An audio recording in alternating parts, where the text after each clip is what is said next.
আসসালামু আলাইকুম। এখন তৈরি করব পুঁইশাক ভাজি। তার জন্য এখানে আমি পুঁইশাকের পাতাগুলো ছোট করে টুকরো করে ভালোভাবে ধুয়ে নিয়েছি। আর এখানে রসুন, পেঁয়াজ আর কাঁচামরিচ কুচি করে নিয়েছি।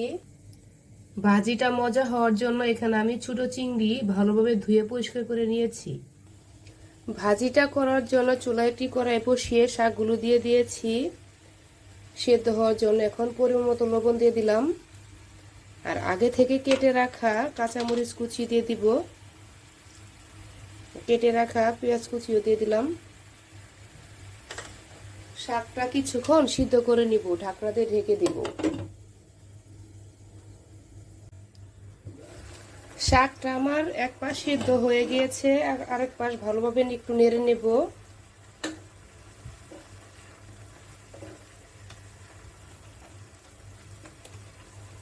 এখন আমি ঢাকনাটা ঢাকা ছাড়াই পানিটা শুকিয়ে নেব।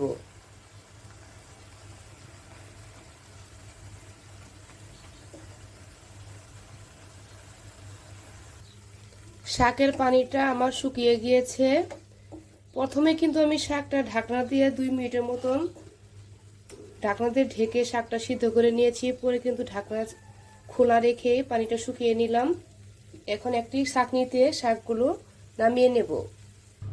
শাকগুলো একটি ছাঁকনিতে নামিয়ে নিয়েছি। আর এখন কড়াইটা ভালোভাবে ধুয়ে পরিমাণ মতো তেল দিয়ে দিলাম।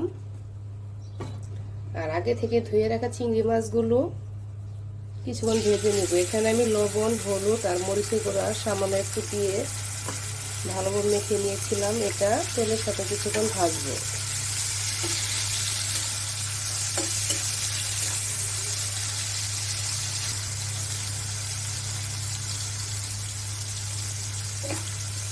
চিংড়িগুলো তেলের সাথে আমি ভাজবো ভালোভাবে।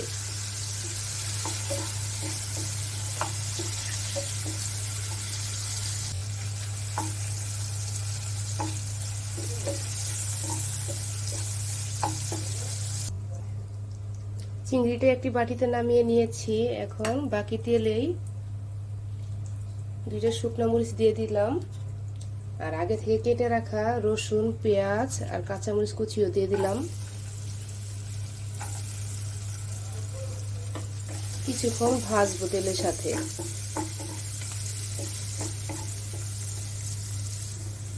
রসুন, পেঁয়াজ আমার ভালো করে ভাজা হয়ে গেছে। আগে থেকে সেদ্ধ করা শাকগুলো আমি দিয়ে দিলাম। ভালোভাবে একটু তেলের সাথে একটু মিক্স করবো। আর ভেজে রাখা চিংড়িগুলো দিয়ে দিলাম।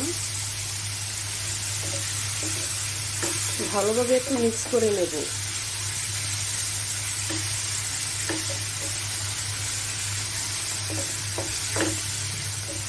একটু সময় নিয়েই শাকগুলো আমি একটু ভাজবো। শাকগুলো কিন্তু আমার ভাজা হয়ে গেছে। এখন একটি বাটিতে নামিয়ে নেব। হয়ে গেল আমার খুবই মজার ছোট চিংড়ি দিয়ে পুঁইশাক ভাজি।